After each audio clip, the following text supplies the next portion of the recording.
Os da Ourense fixose o máis complexo, que é meter todo o saneamento.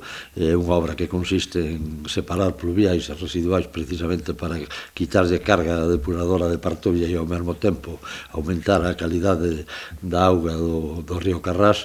E, bueno, ahora entendo que deberíamos entrar nunha fase máis agradecida, no sentido de que están colocando o bordillo das aceiras das beiras rúas da marxen direita indo para Ourense, e en breve comenzaremos xa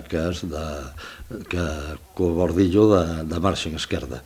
Despois, bueno, pois o que é a beira rúa é relativamente rápida, vai en cemento impreso, e todo o que é árbores e asfaltado da rúa non me atrevo a decir o plazo, porque, bueno, vai depender moito tamén do tempo. Estes días, evidentemente, a obra apenas avanza, pero sí que en breve podremos disfrutar xa desta avenida carballiñesa totalmente renovada, con todos os servizos metidos, que a retirada de postes e a colocación de luminaria.